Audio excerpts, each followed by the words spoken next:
छत्रपती संभाजीनगरमध्ये भाजपच्या वतीने तिरंगा रॅलीचं आयोजन करण्यात आलंय आणि थोड्याच वेळात मुख्यमंत्री देवेंद्र फडणवीस सुद्धा या रॅलीमध्ये सहभागी होणार आहेत। 80व्या स्वातंत्र्य दिनानिमित्त हर घर तिरंगा अभियानाअंतर्गत तिरंगा रॅलीचं आयोजन करण्यात आलंय।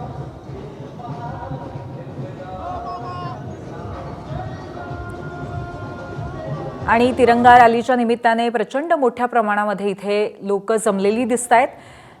80व्या स्वातंत्र्य दिनानिमित्त हर घर तिरंगा हे अभियान राबवत असताना सध्या भाजपच्या वतीने अनेक ठिकाणी रॅलीचं आयोजन करण्यात आलेलं आहे आणि त्याच्यामध्ये देवेंद्र फडणवीस सातत्याने सहभागी होताना दिसतायत।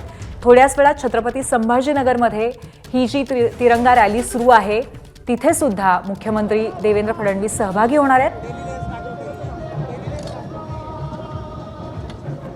अनेक देशभक्तीपर गीतं सध्या इथे वाजवली जात आहेत आणि असंख्य लोकांची झुंबड इथे आज आलेली दिसते।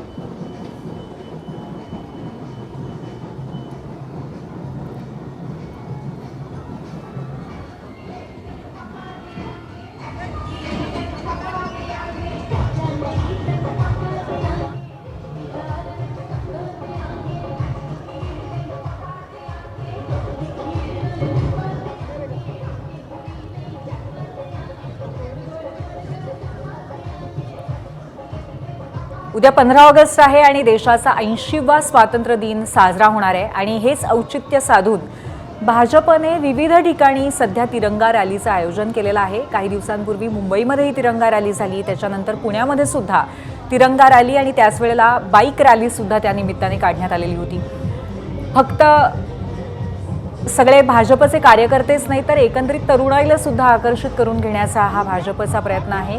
नुकत्याच झालेल्या जेनझीच्या आंदोलनानंतर पुन्हा एकदा तरुणाईला सामावून घेण्यासाठी अशा पद्धतीने या तिरंगा रॅलीतनं आणखीन जनजागृती करण्याचाही प्रयत्न आहे।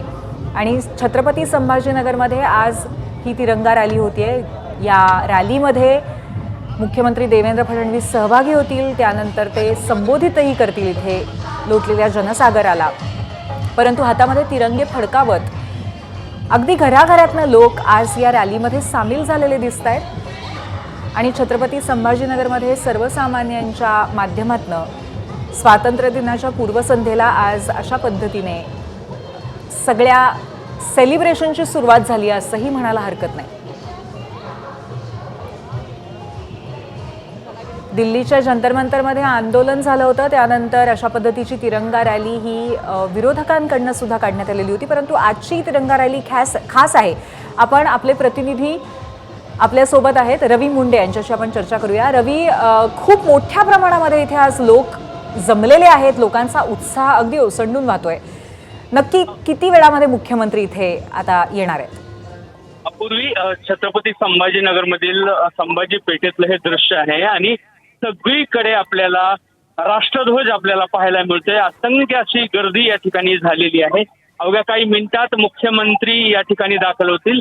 जालन्यामध्ये दौरा झाल्यानंतर ते जालना दौरा आटोपून पुढच्या काही मिनिटांमध्ये या रॅलीमध्ये ते सहभागी होणार आहेत। छत्रपती संभाजीनगरमधील संभाजी पेठेतली महात्मा ज्योतिबा फुले यांच्या पुतळ्यापासून ही रॅली निघणार आहे। साधारण 2-2.5 किलोमीटरचं अंतर पार करत ही रॅली क्रांती चौकामध्ये दाखल होईल। त्या ठिकाणी या रॅलीचा समारोप होणार आहे। खरं तर या रॅलीमध्ये झाडून सर्व मंत्री देखील उपस्थित असणार आहेत। मराठवाड्यातील अतुल सावेचा आहेत, त्याचबरोबर मेघना बोर्डीकर असतील, मंत्री पंकजा मुंडे या ठिकाणी आहेत, आमदार आहेत, राणा जगजितसिंग हे देखील या ठिकाणी दाखल झाले, गिरीश महाजन असणार आहेत या ठिकाणी, राधाकृष्ण विखे पाटील असणार आहेत। ही सगळी मंडळी या रॅलीमध्ये सहभागी होत आहे आणि छत्रपती संभाजीनगर मधल्या या रॅलीमध्ये अभूतपूर्व अशा प्रकारची गर्दी पाहायला मिळत आहे। खास करून तरुण वर्ग या रॅलीमध्ये मोठ्या प्रमाणावर तयार आहे आणि या रॅलीला धरूनच आज सकाळी ज्या पद्धतीनं अंबादास दानवे यांनी ट्विट केलं, टीका केलेली होती, त्यालाही भाजपच्या